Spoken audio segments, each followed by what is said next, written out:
3. 2, 1 et hop, nous sommes live. Bonjour tout le monde. Bonjour Mathieu. Salut. Rentrez, rentrez, venez vous installer, prenez un café. Faites-nous coucou dans le chat, il est là pour ça, profitez-en. Si je vous lançais des sujets bateaux, dites-nous quelle est la météo dans votre coin, parce que j'en ai marre de ce mois de mai. Voilà, ça c'est fait. Bonjour Vincent, bonjour Marie, bonjour Eugénie. Est-ce qu'il était peut-être connu là-dedans, Franck? Je crois que oui.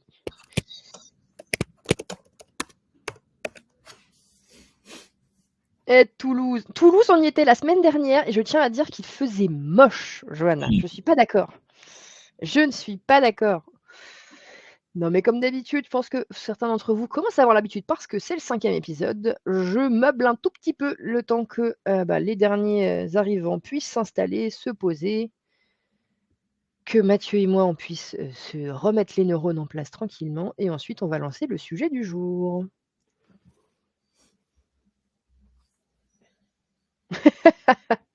Quel talent, c'est gentil, Franck. J'ai dit beaucoup de bêtises, mais ça m'arrive de dire des trucs intelligents aussi, normalement. Mais normalement, c'est Mathieu que j'invite pour dire des trucs intelligents aujourd'hui.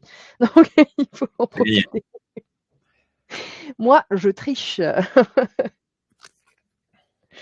Oui, tout à fait, Vincent. À la fin du live talk, vous aurez le replay, quoi qu'il arrive. Donc, si vous avez besoin de vous en aller un petit peu plus tôt, on sera triste. Pensez à nous dire au revoir, mais il n'y a pas de souci, vous aurez le replay après, c'est là pour ça.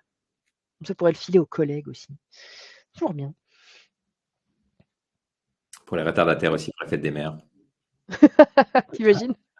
Maman, j'ai un super cadeau pour toi, regarde. 5 épisodes du rendez-vous des experts. C'est un package. Toi qui voulais t'occuper des freelances, c'est le moment. ESN familiale, bonjour. Bonjour Mathieu. Hop. Normalement, il y a ma mère qui va se joindre à nous aussi. T'imagines? J'ai invité toute ma famille. Je me suis dit que c'était l'occasion. Je devrais faire pareil en mode regarde maman, j'ai réussi. Ça pourrait être drôle. Allez, la liste des participants augmente, ça fait plaisir. Encore 1 minute et après on est bon. Courez, cherchez du thé, des croissants, des gâteaux. Si vous êtes en télétravail comme moi, mettez votre chat sur les genoux. C'est le moment. Normalement, oui. Sarah, on doit avoir le lien quelque part pour inviter plus de gens. Bougez pas, je trouve ça. Tac. Plus on est de fous, plus on rit. Ça devrait être celui-là. Hop, copier le lien.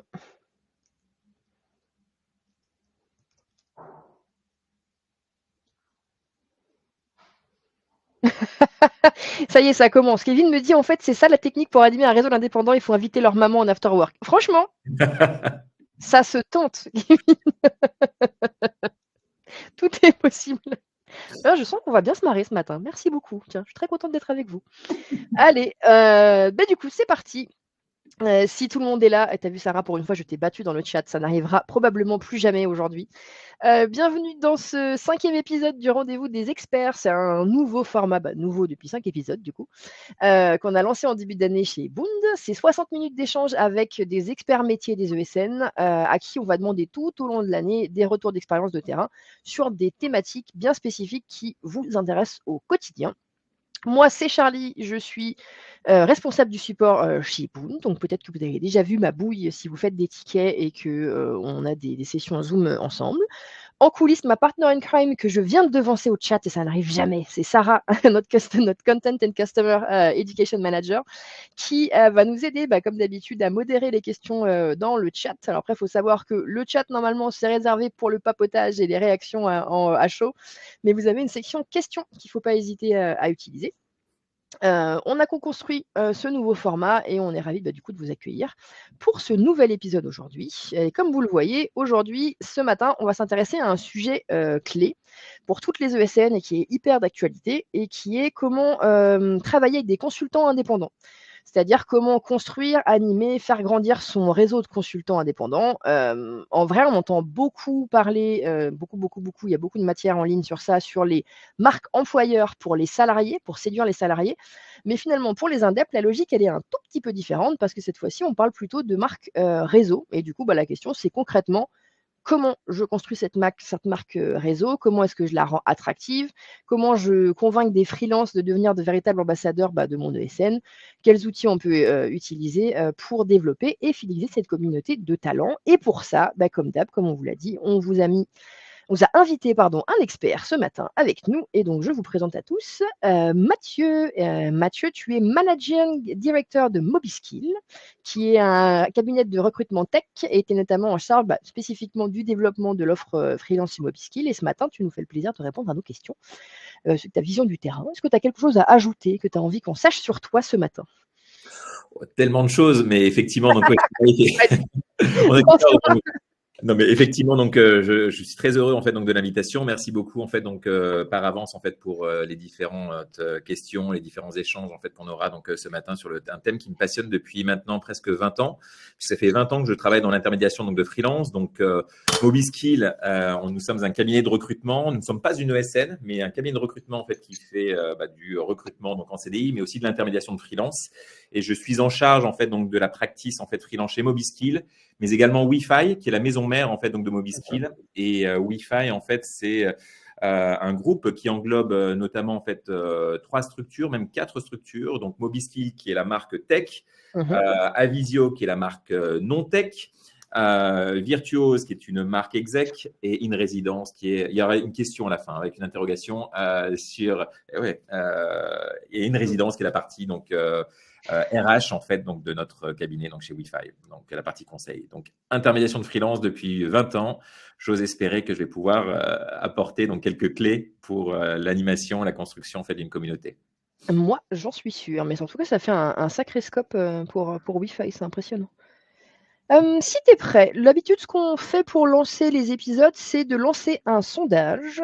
L'idée, c'est qu'on va beaucoup parler, toi et moi, donc on en profite pour changer un peu la donne. Pour commencer, hop, et je publie le sondage. Et la question du jour, c'est pour vous, du coup, qui êtes avec nous ce matin, où est-ce que vous en êtes aujourd'hui dans la construction de votre réseau de freelance? L'idée, c'est de nous permettre un peu de voir quelle est la tendance pour vous, qu'est-ce qui se passe dans vos cerveaux.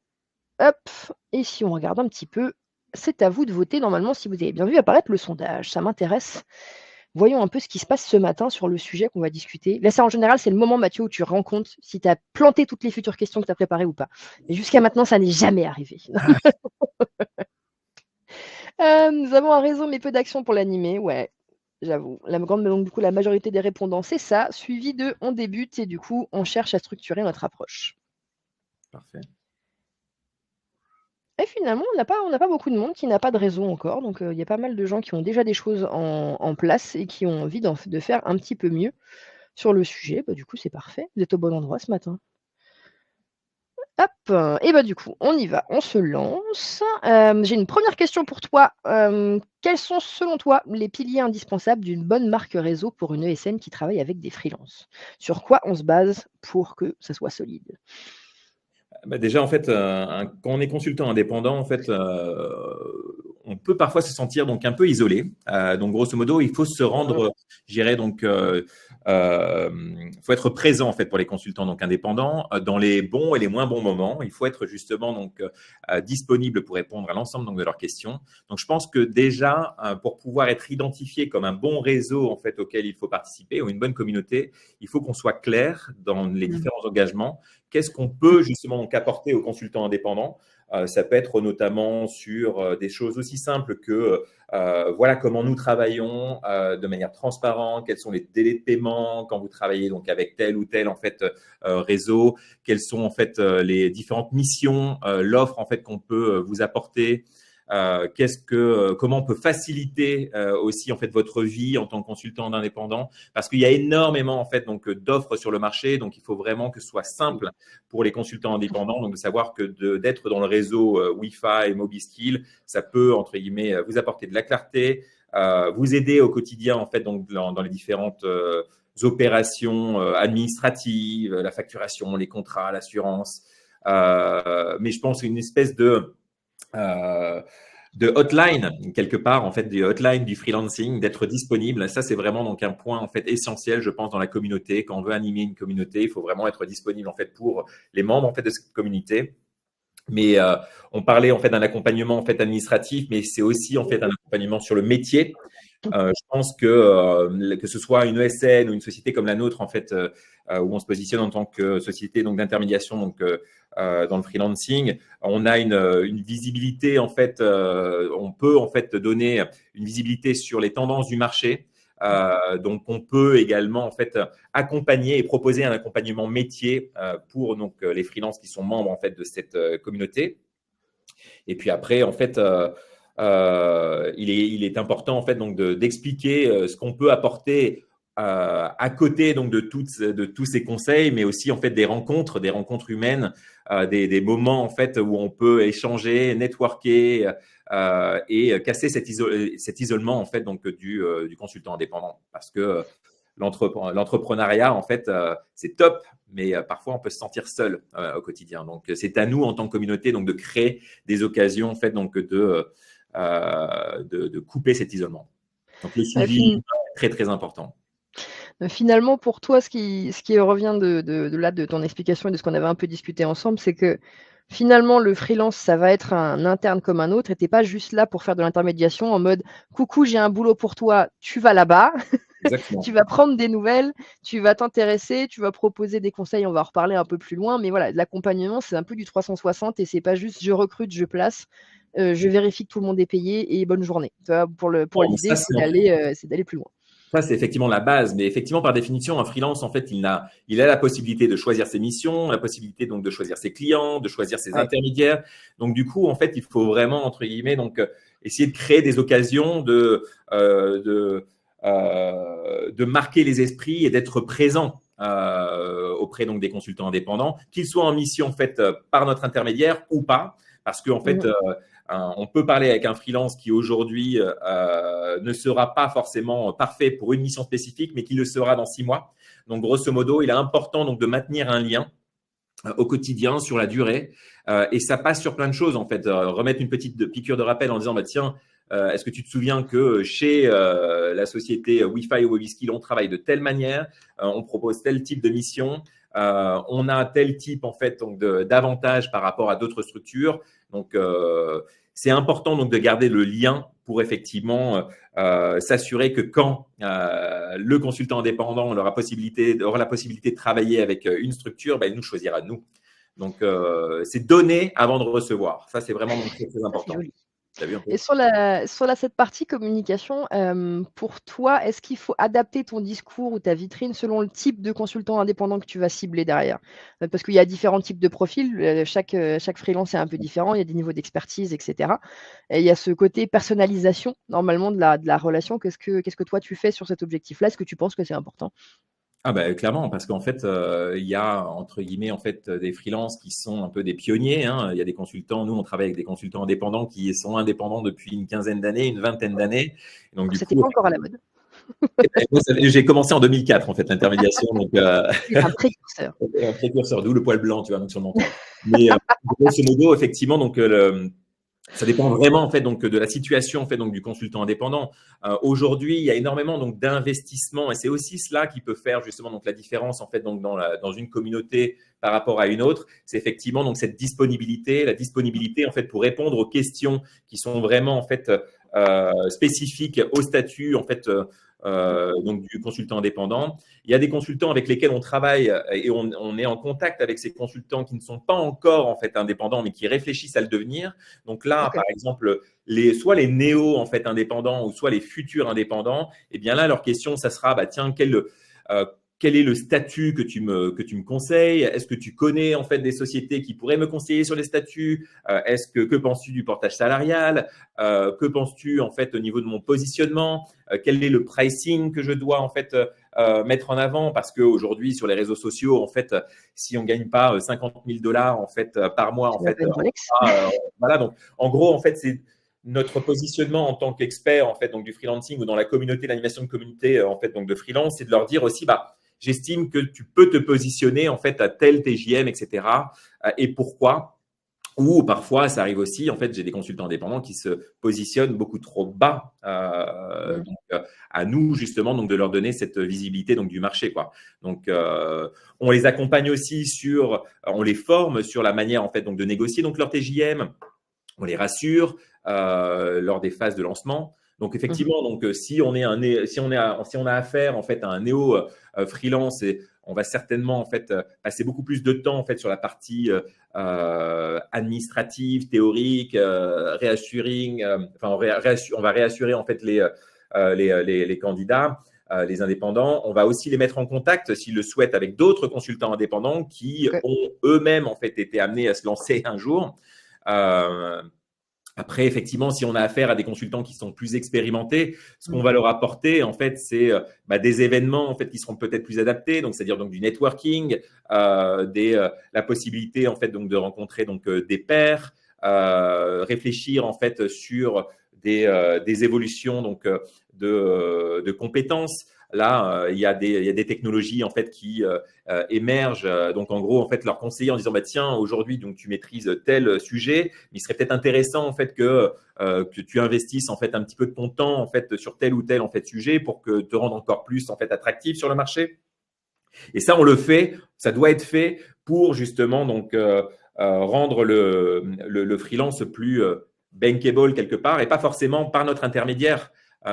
Moi, je suis convaincu que grosso modo, en fait, si on donne, on recevra, comme je l'ai dit tout à l'heure. En fait, donc il faut vraiment en fait avoir cette posture-là, donc de conseil auprès donc des consultants indépendants. Et puis après, en fait, je parlais donc des juniors, je parlais en fait donc des seniors. Après, tu as vraiment donc les experts. Là, en fait, on n'a pas grand-chose à leur apprendre puisqu'ils ont énormément d'expérience. Mais par contre, on peut leur partager des informations marché. Quand ils ont la tête dans le guidon sur une mission, ils n'ont pas forcément la visibilité de ce qui se passe ailleurs. Donc, on maintient un lien en fait avec des informations de ce qui se fait ailleurs, des initiatives à gauche, à droite.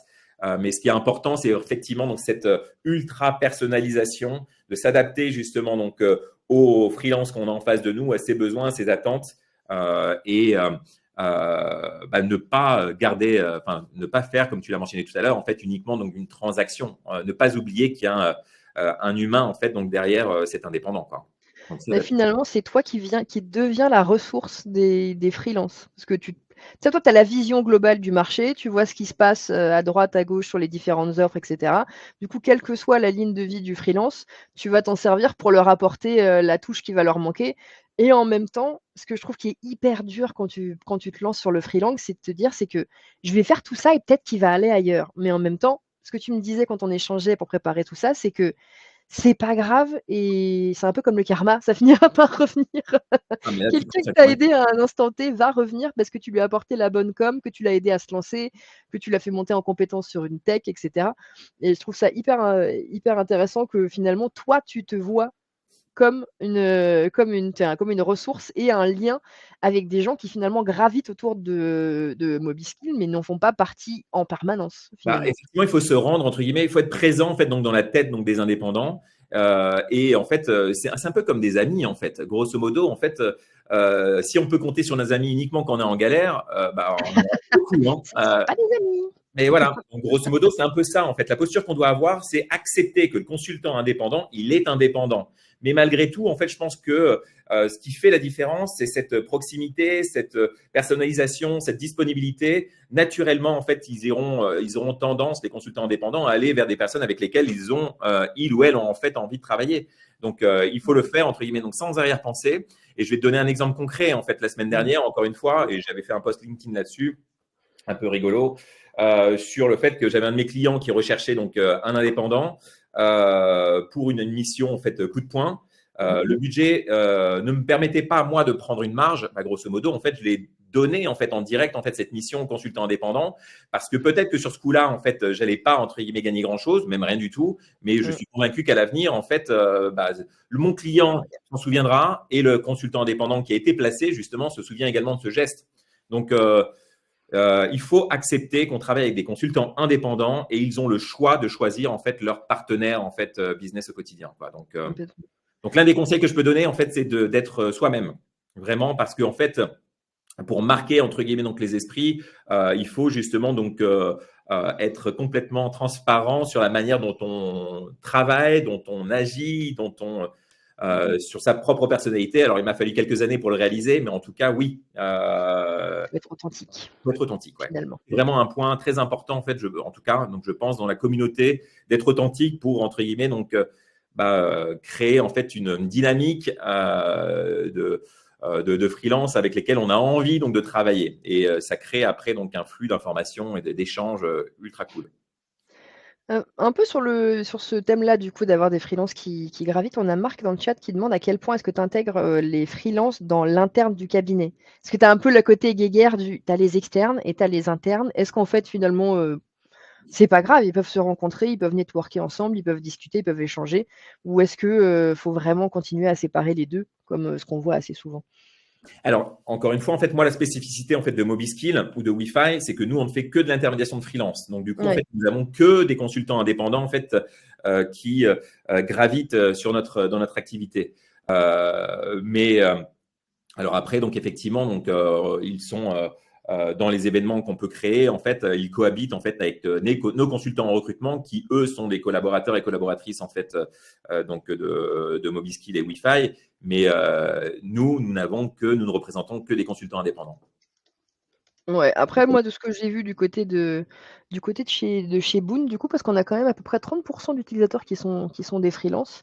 Ouais. Là où ça marche le mieux, c'est que, bah, finalement, tu fais pas vraiment la différence. C'est-à-dire que si tu as des bureaux qui sont ouverts et que tu as un freelance qui cherche à faire, du coworking parce qu'il a une journée, off entre les 2 ou qu'il a besoin de faire quelque chose, c'est intéressant de faire cohabiter les 2 esprits et de faire des rencontres et pas de continuer à séparer les 2. Après, je pense que il y a eu une montée du freelance et tu m'arrêtes si je me trompe, mais il y a un changement des profils et une montée du freelance après le covid. On en avait parlé aussi toi et moi. Ah bah, Ça a clairement. changé un peu la donne, cette crise où tout le monde est chez soi à se demander qu'est-ce qu'on va faire de nos vies, Exactement. finalement. Mais exactement, en fait, donc je dirais que la Covid, il y a deux écoles, en fait, a changé donc pas mal de choses. En fait, il y a énormément en fait, de consultants qui ont utilisé cette période comme moment de réflexion sur comment ils Mmh. veulent travailler, dans quelles conditions ils souhaitent travailler. Donc, effectivement, donc, le freelancing n'a fait que s'accélérer en fait, donc, depuis cette crise du Covid. Maintenant, on a aussi remarqué, en fait, et on en parlait aussi donc dans la préparation donc de cette intervention, il y a de plus la nouvelle génération. Ça fait vieux con, mais effectivement, il y en a les jeunes en fait aujourd'hui il y en a beaucoup en fait qui commencent leur carrière en Mmh. tant que consultant indépendant. Ce qui était Euh, pas le cas avant, ouais, c'est vrai. Ce qui n'était pas forcément donc le cas auparavant, où en gros on partait, on capitalisait en fait sur des expériences en fait donc dans plusieurs structures pour après en fait pouvoir passer donc indépendant. Là, on remarque en fait qu'il y a de C'est vrai. plus en plus en fait de consultants qui, à la sortie donc d'école ou après une année d'expérience, se lancent en tant que consultant indépendant. Et ce qu'ils recherchent, c'est effectivement cette possibilité en fait donc de choisir leur mission, les modalités. Donc télétravail, pas télétravail, etc. Mais aussi en fait de choisir les personnes avec lesquelles ils vont travailler. Mmh mh. D'où l'importance en fait donc d'être authentique, de vraiment en fait être présent pour ces freelances. Parce que si on est uniquement présent lors de transactions, ça va pas, on va pas construire grand chose quoi.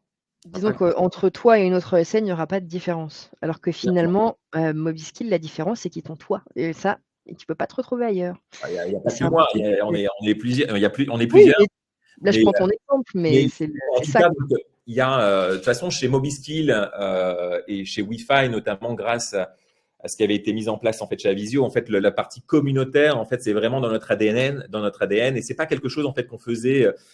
Enfin, c'est pas Ouais. quelque chose sur lequel on communiquait énormément, mais effectivement, donc la proximité en fait avec les talents que nous représentons, en fait, c'est vraiment dans notre culture, dans notre culture.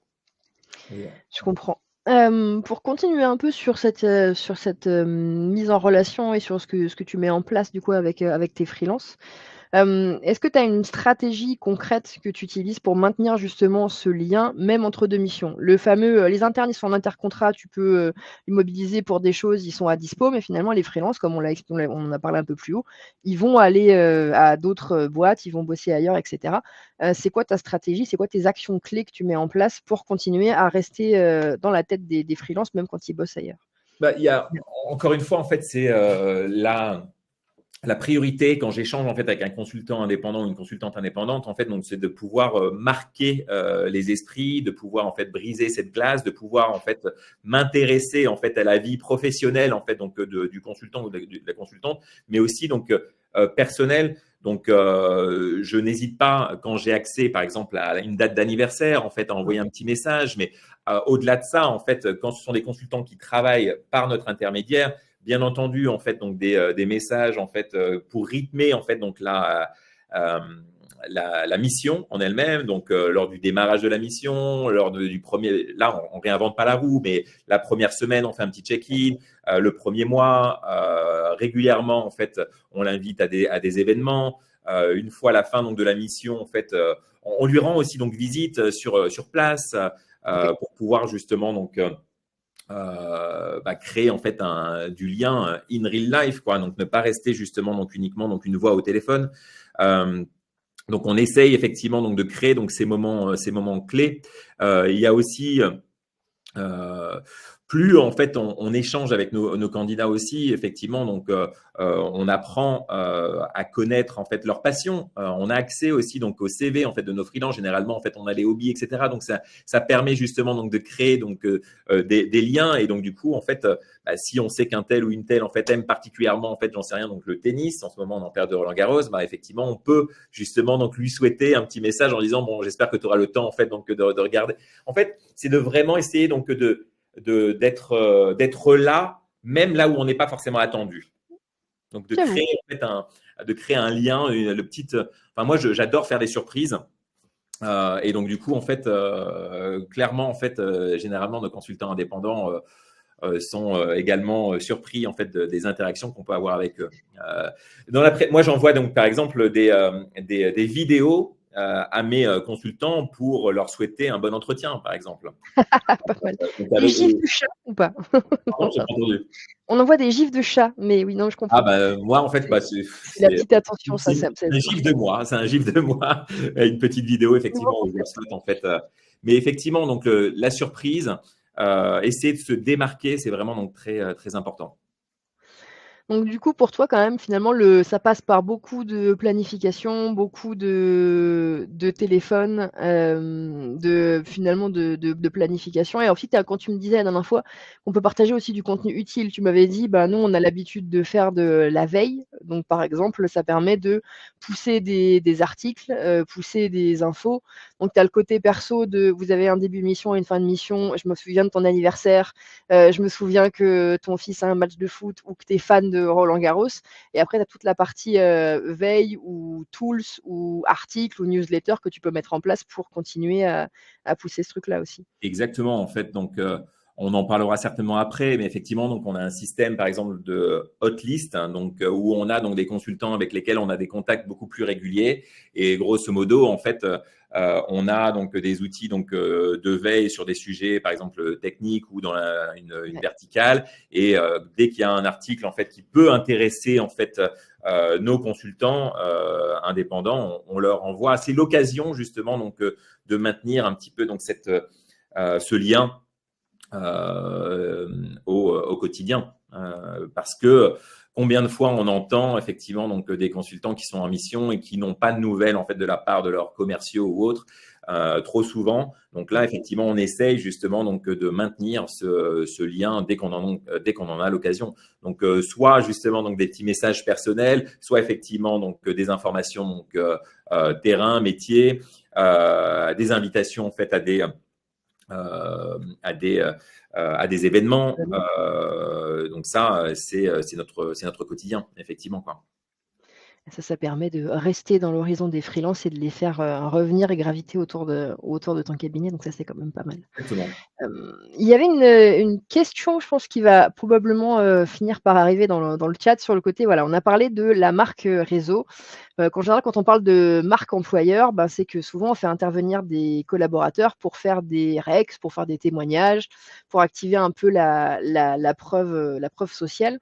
Est-ce que enfin, pour toi, est-ce que tu penses que dans le cadre d'une marque de réseau, on peut faire participer des freelances, pour qu'ils deviennent des ambassadeurs, pour qu'ils fassent des témoignages, pour en fait s'appuyer sur eux pour faire répandre la notoriété de ce que vous êtes capable de faire pour d'autres freelances finalement? Même s'ils peuvent aller un peu partout, est-ce que ça t'arrive de dire, voilà, est-ce que tu as un mot sur nous? Qu'est-ce que tu as pensé de notre collaboration? Est-ce qu'on peut faire quelque chose ensemble et cetera? Est-ce que c'est un aspect que tu bosses ou que tu aimerais bosser?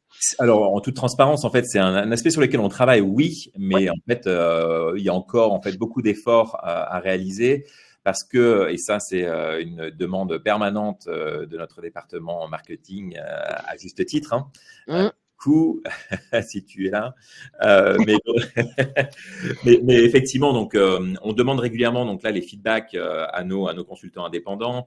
On a des consultants indépendants qui font des témoignages, soit en fait par texte pour justement donc, enfin nous écrivent un petit texte en disant ça s'est super bien passé ou en fait on a fait ci, on a fait ça, la mission était top, machin, ou en fait des vidéos. Par contre, c'est un peu plus compliqué parce qu'effectivement, donc ils n'ont pas forcément donc l'autorisation en fait de mentionner donc le nom du client. Le client en Ouais. fait va demander l'autorisation en fait donc du client. Après, on peut rester justement donc un peu évasif. Moi, ça me dérange absolument pas en fait donc de dire que Jean-Pierre a travaillé en fait via Mobiskill chez la Société Générale. Bon, ça va pas faire avancer le schmilblick. Mais effectivement, donc on a l'occasion, dès qu'on a l'occasion, en fait, donc on essaye de la saisir, de mettre en avant en fait donc les membres de notre communauté. Alors on le fait plus en fait en petit comité plutôt que de le Ouais. faire en fait sur les réseaux sociaux, par exemple.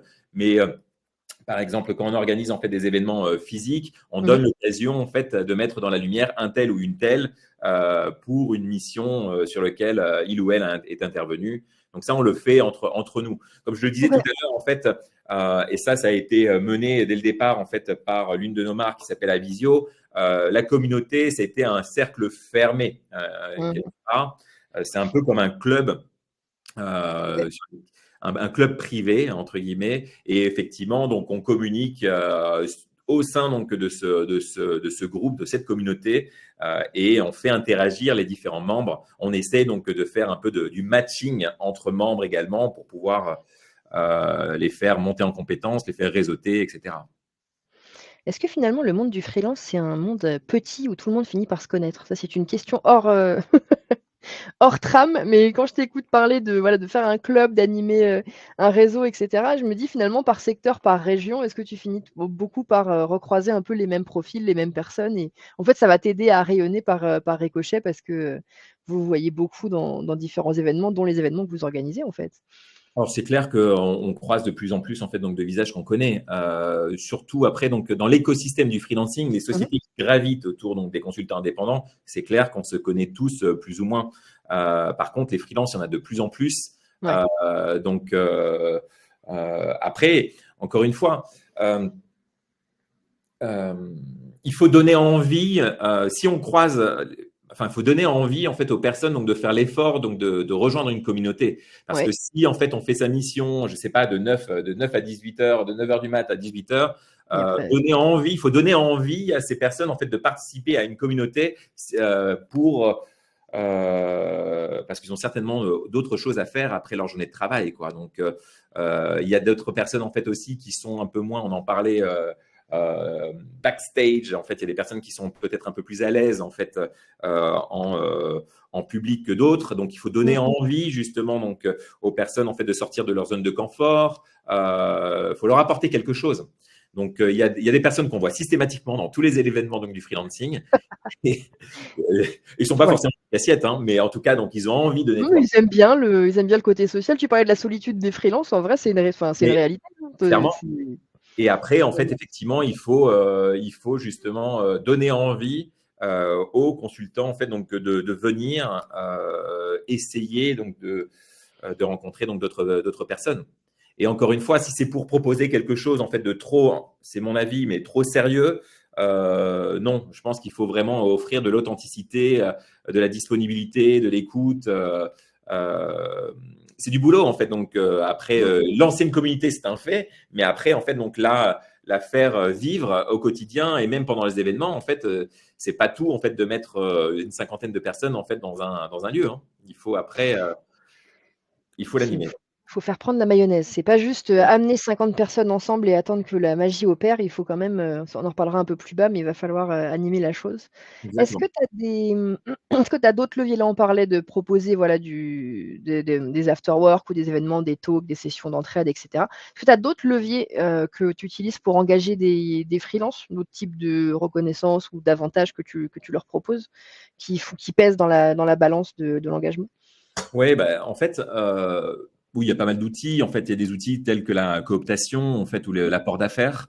Donc OK. ça, je trouve que pas mal donc de structures en fait donc le font. Je pense que c'est d'autant plus important de le faire correctement actuellement parce que en fait les temps sont un peu durs, on va dire. La crise en fait a tendance à durer plus que les précédentes. Donc du coup, en Ouais. fait, je pense que il faut essayer donc de valoriser en fait le réseau de chacun de nos freelances, de leur donner la Mmh. possibilité de scaler entre guillemets donc leur rémunération ou leur facturation plutôt. Donc oui, on essaye donc d'animer donc notre communauté par également en fait donc des propositions en fait donc euh, de missions, les inciter, enfin les impliquer dans le développement de notre activité. Les consultants indépendants se font appeler une bonne trentaine de fois par jour, en fait, par des concurrents pour leur proposer donc, des missions. OK. Donc, du coup, en fait, il y a des informations qui circulent. Des informations qui circulent. Donc, bien entendu, donc, le côté cooptation, apport d'affaires. Après, en fait, en termes donc de levier, il y a effectivement donc des événements qu'on crée. Euh, et c'est pas forcément en fait des événements où tout est fourni. Hein. C'est juste en fait parfois même en fait on organise des événements où les consultants indépendants payent eux-mêmes leur Ouais. verre. C'est juste en fait le souhait en fait donc de se retrouver, de pouvoir échanger et on sait que on est dans un environnement sain où on peut partager nos doutes, nos questions, enfin échanger, apprendre, networker. euh, et on est dans un environnement où on est compris. Mmh. Donc, Créer le safe place, ça va très pas forcément te coûter à toi beaucoup d'argent non plus. Ça peut juste être, donner l'idée du lieu, garantir, les participants, mais après tout le monde peut venir et payer son repas ou son verre et cetera. Tu es pas obligé de dépenser des 1000 et des cents pour cette partie-là. Parce chez que ça Wi-Fi, peut être en une fait, on a question un aussi. collègue qui est particulièrement en fait talentueux, OK. qui effectivement organise des événements. Il y a à peu près entre 80 et 100 personnes qui viennent systématiquement. Et il ne dépense pas un euro. Donc là, effectivement, donc c'est vraiment, il a montré entre guillemets donc toute la puissance de la communauté. En fait, les participants viennent parce qu'ils ont envie en fait d'être là et d'échanger. Donc il a vraiment réussi à construire cette communauté en fait qui vit toute seule, quoi, qui s'anime Mmh. toute seule. Et on va certainement parler en fait des moyens entre guillemets donc d'animer en fait cette communauté, des outils. Alors, il y a certainement des outils ultra onéreux, ultra performants, etc. Mais en fait, nous, on utilise WhatsApp. Nous, on utilise WhatsApp, en fait. Donc, Mais en même temps, et ça fonctionne très bien. Et ça fonctionne très bien. Euh, tu me voilà. parlais du fait que pour WhatsApp, vous utilisiez des communautés. Si on parle un petit peu, du coup de la partie outils pour animer ton réseau et qu'on continue sur WhatsApp, vous, c'est vraiment le côté, communautaire. Vous créez un groupe. Tu m'avais parlé d'un collègue, dans votre cabinet de recrutement qui était hyper fort pour ça et Mmh. qui faisait son animation, j'allais dire, oh, je parlais comme une vieille, j'étais partie pour dire comme sur les forums à la belle époque. Mmh. Tu m'envoies un whiz. C'est ça. Je t'envoie un whiz, pardon. Excusez-moi messieurs, dames, je suis partie trop loin. Non, effectivement, donc on a créé en fait donc des groupes WhatsApp où en fait on a soit donc des consultants indépendants qui sont dans les mêmes sur les mêmes métiers ou en fait dans les mêmes régions, dans les mêmes villes, etc. Donc ça, c'est l'outil, je dirais, donc de base qu'on utilise, et tout le monde a la possibilité justement donc d'interagir donc dans ce groupe WhatsApp. On a bien entendu en fait, on utilise comme support en fait Bound pour également donc traquer donc nos interactions en fait avec les consultants donc indépendants. Et puis après, en fait, bien entendu, LinkedIn. LinkedIn, en fait, c'est vraiment, quand je regarde les statistiques, en fait, les nombres d'heures passées par jour, en fait, sur LinkedIn, c'est juste flippant. Et puis après, effectivement, donc, le WhatsApp communautaire, mais après, il y a les WhatsApp individuels. Il y a énormément, en fait, donc, d'interactions au quotidien. Et c'est ce que je te disais donc la dernière fois, en fait, dès qu'il y a un petit temps mort, de mon côté, en fait, je relance. En fait, c'est vraiment s'assurer que la boule ne s'arrête jamais, qu'on continue à la faire avancer, qu'on continue à faire justement donc à avoir des échanges en continu en fait avec nos consultants indépendants. Pour la petite histoire, en fait, j'ai un consultant en fait dont le prénom c'est Pascal. En fait, ça fait à peu près 10 ans que je suis en contact avec lui et je ne désespère pas. Je ne désespère j'ai toujours pas placé. Tu n'as jamais travaillé avec toi. Non, mais en tout cas, en fait, ça en est devenu un private joke. Alors, effectivement, donc, mais en gros, tu l'auras un jour, tu l'auras. Mais effectivement, en fait, j'ai une centaine en fait donc de consultants avec lesquels tu t'es fait une autre liste au quotidien, exactement, pour prendre des informations et pour en redistribuer. Et puis, effectivement. C'est ma base au quotidien, effectivement, donc d'animer ces 100 personnes sur le métier que j'ai identifié, sur les métiers que j'ai identifiés. Oui, forcément, et en même temps, ça prend pas forcément plus de temps que ça. Bon, après, tu utilises Boon, tu peux gérer toutes les interactions, tu te mets des rappels, mais en fait, toi, ce qui est intéressant, c'est que ça prend pas forcément beaucoup de temps de faire toutes ces je pense tu as 5 minutes, tu prends ton téléphone, tu balances un message, tu passes à autre chose, mais il faut alors bien identifier finalement les 100 que tu dois garder, en tête à ce moment-là pour, que tu puisses être ultra réactif et que quand quelqu'un te parle, tu te dis: «Ah oui, OK, je me souviens de lui, voilà où est-ce qu'on en est», et cetera. Tu as quand même toute cette, intelligence-là à mettre en place qui est impressionnant, mais qui fait la différence derrière. Et effectivement, LinkedIn, je pense que ça aide aussi beaucoup, Ça aide énormément. Après, les infos, quoi. notre organisation en interne aide, puisqu'on est organisé en fait sur des métiers. On est vraiment on est spécialisé, donc du coup, en fait, on ne s'éparpille pas. Donc, c'est plus simple en fait, donc d'avoir une liste de 100 consultants indépendants avec lesquels en fait on est en contact régulier sur les mêmes technos, plutôt que d'avoir une personne sur chaque en fait métier, quoi. Donc non, là c'est Et puis du coup, ça fait encore plus de toi un expert sur cette, branche spécifique-là, et ça assoit encore plus la légitimité de devenir la ressource et de partager. Enfin, c'est plus intéressant de focaliser tes efforts sur cette exactement. branche que de te dire: «Je fais tous les secteurs possibles dans mon cabinet de recrutement, comment est-ce que j'arrive à cibler avec qui je parle et comment Ouais. je peux être un expert alors que je traite absolument de tout?» Finalement, dans les j'ai bien aimé la question de Christophe, mais c'était un peu plus haut. Mais je trouve que ça amène bien à cet endroit-là. On a Christophe qui nous demande: «Comment choisissez-vous vos amis indépendants?» Donc toi, là, pour le coup, c'est par rapport à ta branche, mais est-ce que là-dedans, tu as un tips pour focuser spécifiquement sur certains freelances, ou tu es open-minded et tu as Non, l'habitude, c'est l'expérience, c'est le gut feeling? il reste C'est encore quoi une la règle? place dans ma liste des 100. Donc, si vous voulez postuler, Si des freelances nous regardent, vous êtes les ça, bienvenus. les freelances me regardent, il me reste Le une numéro de place. téléphone de Mathieu, c'est le 06. Exactement, vous voyez. Mais non, en fait, comment je l'ai choisi? Grosso modo, en fait, quand on se spécialise, quand on se ultra spécialise en fait sur des métiers, en fait, ça se fait naturellement. En fait, ça se fait naturellement. Je parle pratiquement toujours aux mêmes personnes. Ouais. Donc non, j'ai pas en fait donc de critères particuliers. Après, c'est clair et après c'est comme dans la vie en fait. Encore une fois, en fait, humainement parlant, il y a des choses qui se font naturellement. Il y a des personnes qui vont me relancer. Là, j'ai reçu encore hier matin en fait un SMS en fait d'un candidat en fait avec qui j'avais l'occasion de travailler, mais ça s'est pas fait en fait il y a 3 mois de ça. Et au final, il m'a envoyé un petit message en disant bon alors comment ça s'est passé pour ton client. Donc en fait Je vois. je l'avais pas relancé moi, mais lui me relance. Donc en gros, en fait, il y a, on se l'explique pas parfois. En fait, avec telle ou telle personne, en fait, il y a des atomes crochus. Mais non, je suis ouvert. Je suis ouvert. Mais en même temps, ça permet de pas se fermer des portes et d'avoir des surprises. Donc ça c'est pas Exact. toujours le côté, mathématique qui veut faire la différence. Ça peut être effectivement le côté feeling, même si je comprends que ça peut être contre-naturel de te dire que c'est vraiment le feeling qui joue et pas forcément la partie, c'est quoi la marge, c'est quoi forcément les compétences de ce freelance. Des fois, ça passera pas et tu peux rien y faire, quoi. Enfin, Exactement. Il ne faut pas forcer les après choses. c'est un peu mon opinion. Petite question, du coup, on a beaucoup teasé sur cet aspect-là et je vois qu'on a quelques questions sur le sujet.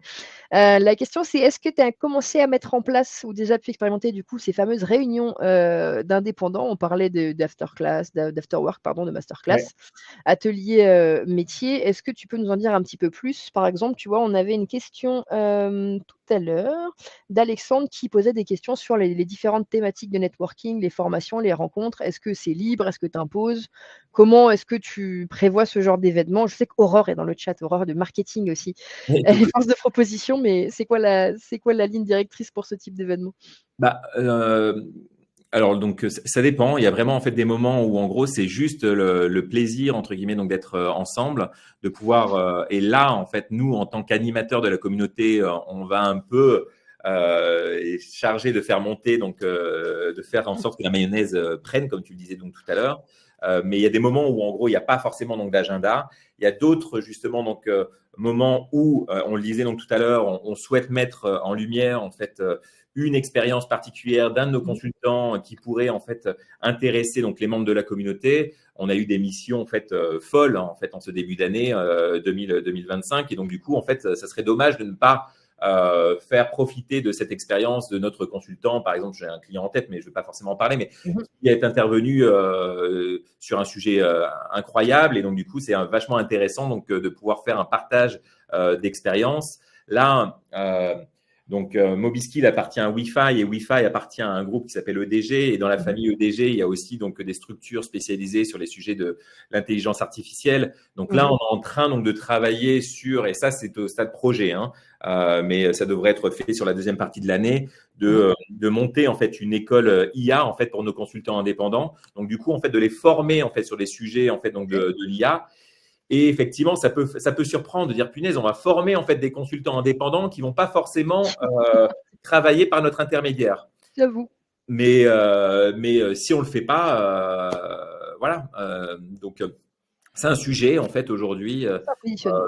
Créer des masterclass, créer des formations. Là, on est en train de parler donc de faire des sessions d'une quinzaine en fait de consultants indépendants, enfin comment on appelle ça en fait, effectivement, donc des classes d'une Mmh quinzaine mh. de consultants indépendants pour les former et on va en faire plusieurs en fait donc cette année.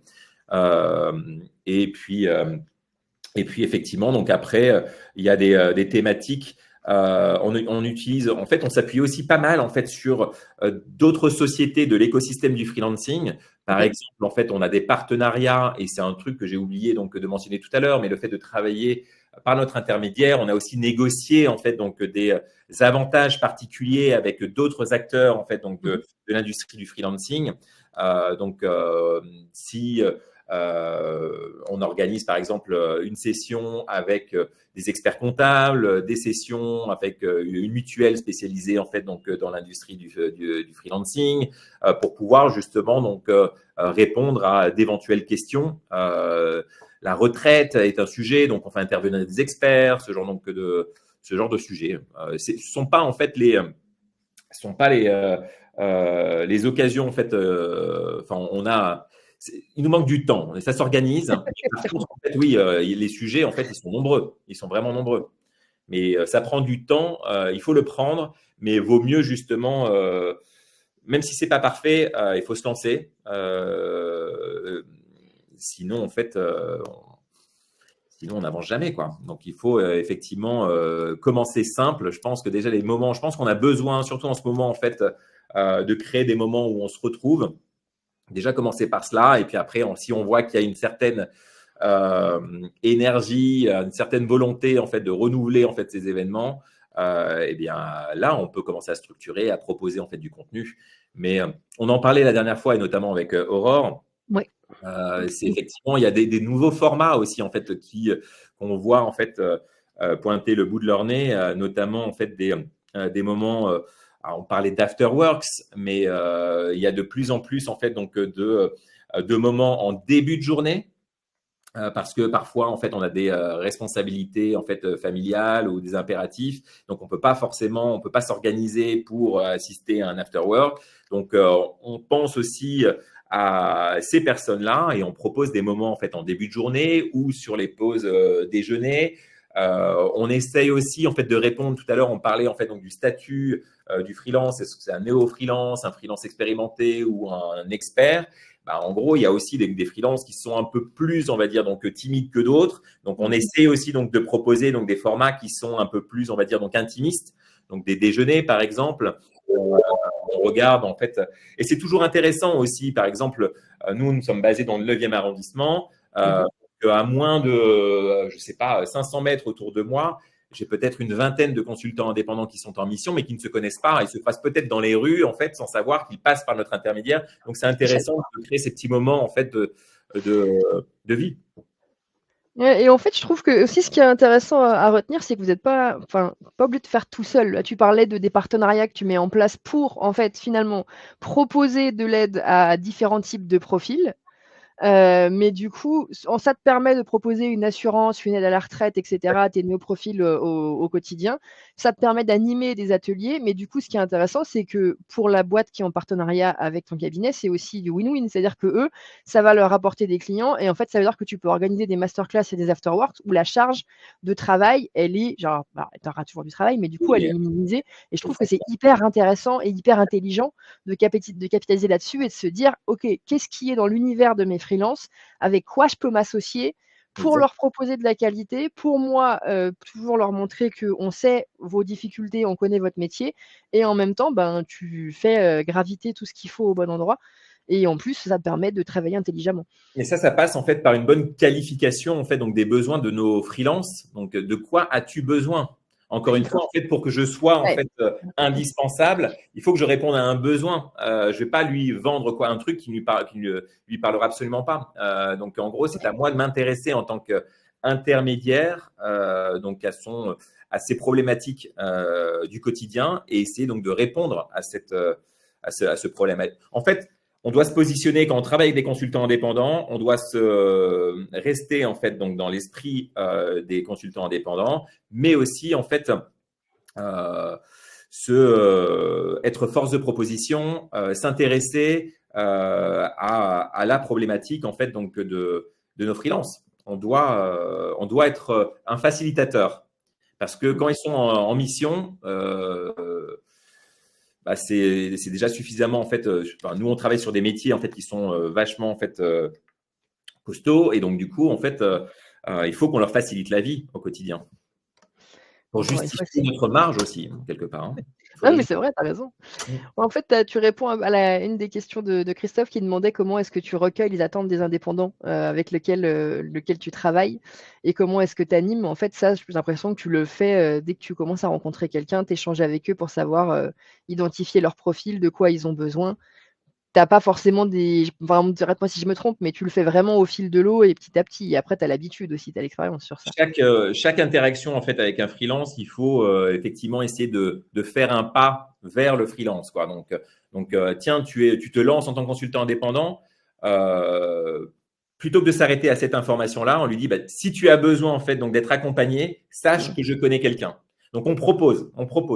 Ça ne t'engage absolument à rien, mais effectivement donc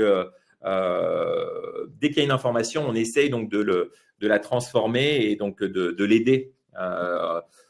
Si quelqu'un se dit tiens, je vais faire ma première mission, c'est ma première mission de freelance, on pourrait s'arrêter là au niveau de l'information, mais non, en fait, c'est est-ce que tu as déjà créé ton statut? Est-ce que tu vas faire donc du portage salarial ou est-ce que tu vas être indépendant en auto-entrepreneur ou j'en sais rien, ou une SARL? On pose ces questions alors qu'au final, on pourrait s'en fiche. Mais non, non, là, c'est dis-moi en fait ce que tu souhaites mettre en place, ce que tu as déjà mis en place et comment moi je peux t'aider. Donc, On c'est est vraiment sur de l'échange. comment moi je peux t'aider. Le positionnement, c'est ça en fait. Je suis à ton service. Tu veux que je te dise, je trouve que le sujet est passionnant et il y a plus à faire que ce que la plupart des gens imaginent quand tu travailles avec des freelances. Parce qu'on arrive à la fin un peu de tout ce qu'on avait prévu, toi et moi, de discuter. On va passer à la partie questions qui reste. Et juste pour synthétiser un peu tout ça, ce que je trouve qui est hyper intéressant, c'est que déjà, toi, on sent que tu vis ton réseau, littéralement. On sent que ça t'anime, que ça te fait plaisir de mettre en place ce côté humain et finalement le freelance, il y a des tonnes de choses à faire pour le mettre en place, pour le fidéliser, pour l'accompagner et pour faire que, bah, ton cabinet de recrutement et si j'étends un peu aux ESN qui nous écoutent, ton ESN, les ESN en question soient dans la tête des freelances, qu'ils aient l'habitude de revenir voir ce qui se passe chez vous, qu'ils aient l'habitude de venir, poser des questions et franchement, c'est hyper intéressant d'avoir toute cette partie-là, tout ce retour-là sur le réseau de freelance parce que ça devient un vrai enjeu. En tout cas, nous, chez Bound, moi, pour le voir de plus en plus, il y a de plus en plus de freelance, comme tu l'as dit et c'est hyper intéressant de voir toutes les choses qu'on peut mettre en place et toutes les bonnes idées, que tu viens de nous donner, ce matin. Donc déjà, merci beaucoup pour ça. Avec plaisir. Merci à toi. Et si ça te va, on va finir avec les dernières questions. Donc, n'hésitez pas à nous bombarder de questions, c'est le moment. Bon, j'en vois déjà, mais je vais, je vais te les poser au fur et à mesure si ça te va. On a une première question de Marc qui pose une question sur qu'est-ce qui est, sur la base de votre expérience, permet d'attirer les compétences les plus pénuriques, notamment dans la tech. Est-ce que c'est la qualité des missions, le niveau de marge, l'intégration dans un écosystème social business tech? En gros, il y a des profils où c'est vraiment la licorne à 5 pattes. Comment tu fais pour les attirer? Qu'est-ce qui pour toi, de ton expérience, ça fait la différence et que tu as vu fonctionner sur ce point-là? Mais franchement, il y a de tout, hein. Il n'y a pas une seule réponse à cette question. Mais en fait, je pense que c'est vraiment l'avantage que j'ai, c'est effectivement mon grand âge.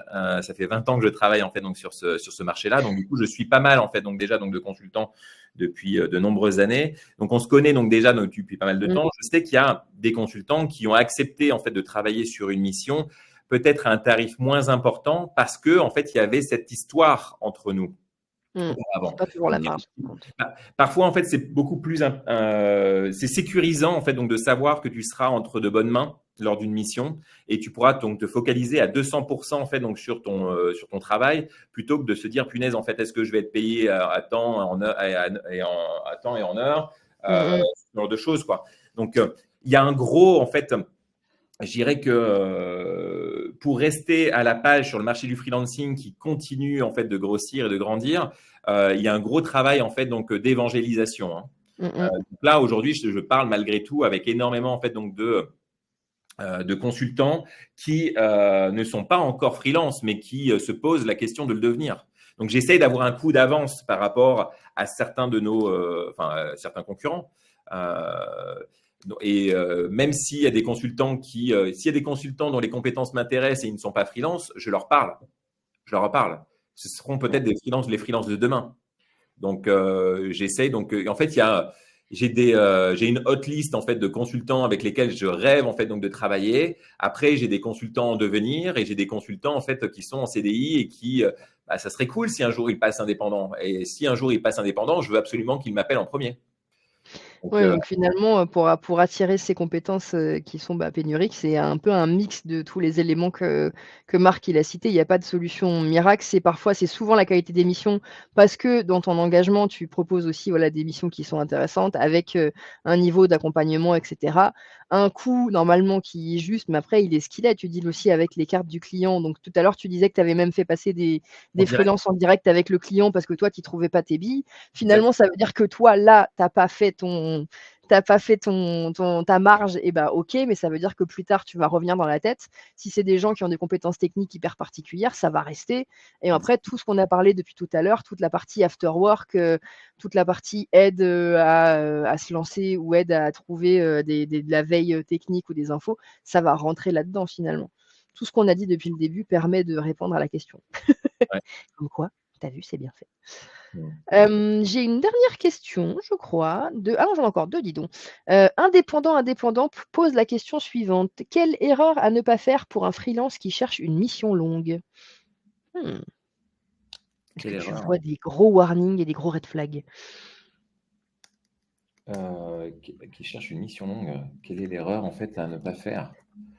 Alors, là, je ne vois pas pourquoi il y aurait. Non. Il y en a pas, il y en a pas en même temps. Il y a pas forcément d'erreur, sur le sujet. Après, N'importe alors, quel point d'attention à avoir peut-être? ouais, bah, en gros, en fait, qui dit en fait mission longue, en fait, automatiquement, on a envie de dire attention, le tarif sera plus bas. C'est pas forcément le cas. OK. Donc, en gros, en fait, je dirais qu'attention à ne pas, entre guillemets, trop baisser sa tarification, en fait, quand on sort la carte mission longue. Parce Mmh. qu'au final, en fait, une mission, généralement, en fait, les préavis, c'est 1 mois. Donc, au final, en fait, une mission, elle peut durer, en fait, 1 mois, 6 mois, 2 ans. Grosso modo, elle durera, contractuellement parlant, elle peut s'arrêter à n'importe quel moment. Donc, grosso modo, en fait, ne baissez pas trop, en fait, votre tarif journalier en fonction, en fait, de la durée de la mission. Parce que parfois, il peut y avoir des abus. Il peut y avoir des abus. Donc, non, ne baissez pas trop, entre guillemets, votre TJM, quoi. OK, parfait. Et la dernière question, je pense, sera pour Vanessa qui dit que ah bah, tiens, on n'a pas parlé, ça c'est vrai, parce qu'aujourd'hui c'était pas le sujet, on était sur l'animation de réseaux de freelance que tu as déjà plus ou moins identifié, ta fameuse hotlist et cetera. Mais Vanessa avait des questions pour savoir si tu avais une recommandation pour les meilleures plateformes pour sourcer les freelances. Est-ce que tu as des job boards que tu affectionnes particulièrement ou est-ce que c'est LinkedIn all the way pour Ouais, trouver des freelances et le bouche à oreille? bien entendu, LinkedIn all the way. Ça, c'est clair et net. Après, ça dépend vraiment des métiers. Mmh. Il y a vraiment, donc, il y a de plus en plus le freelancing en fait devient accessible à de plus en plus donc de métiers. Euh, Moi, j'ai eu l'expérience donc de travailler sur l'IT, bien entendu, l'ingénierie, l'industrie pharmaceutique, Mmh. l'industrie des finances, les ressources naturelles, et chacune en fait de ces verticales à des plateformes ou des sites dédiés. Après, donc LinkedIn, j'irai donc en numéro un. Après, sur les métiers de l'IT, moi, j'aime particulièrement bien en fait Collective.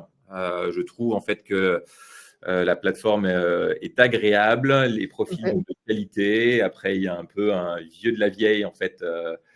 Turnover IT, il y a des Jean-Michel Io, etc. Mais en gros, en fait, pour moi, le numéro un, ça reste LinkedIn.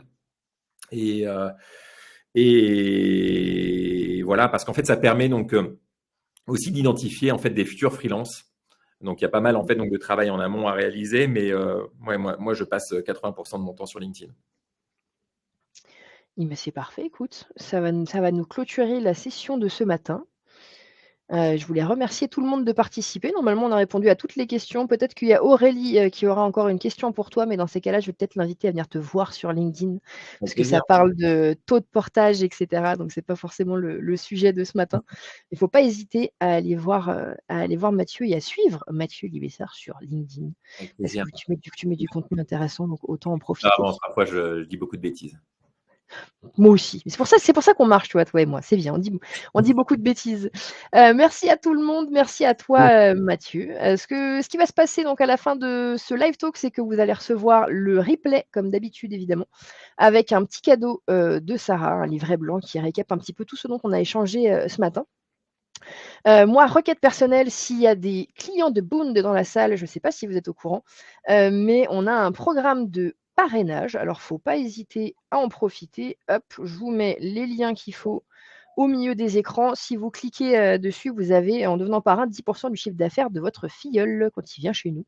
J'ai envie de dire, c'est la crise, autant en profiter, partager, aux gens que vous connaissez qui bossent en ESN et qui ont besoin de, tout un aspect, progiciel, gestion de ESN ou cabinet de recrutement d'ailleurs, parce qu'on marche aussi, pour ce segment-là, D'accord. avec grand plaisir. Mhm. Hop et une autre petite question parce que c'est la matinée pour moi, hop et si vous avez envie, si le contenu vous a plu, bah, déjà n'hésitez pas à venir faire toc toc à Sarah, à moi et à Mathieu, sur LinkedIn. N'hésitez pas à répondre aussi aux mails qu'on vous envoie parce que ça nous fait toujours plaisir de savoir si le sujet et le format, vous a plu et aussi, si vous voulez, vous pouvez nous laisser des commentaires sur Google. Mathieu, je te remercie encore une fois. Merci Merci à beaucoup. Ça toi. m'a fait hyper plaisir d'échanger avec toi. Je trouve Plaisir que le partagé. sujet est passionnant et puis, ben, on espère que tu vas avoir plein de gens qui vont venir, passer une tête dans ton LinkedIn pour échanger sur ce sujet et je te souhaite une très belle continuation. Bonne Toi aussi. matinée à tout le monde et puis, ben, à très vite pour un prochain rendez-vous des experts. Salut la communauté Boone Au revoir tout le monde, passez une bonne journée et Ciao. bien et bientôt bon appétit. Ciao. Également.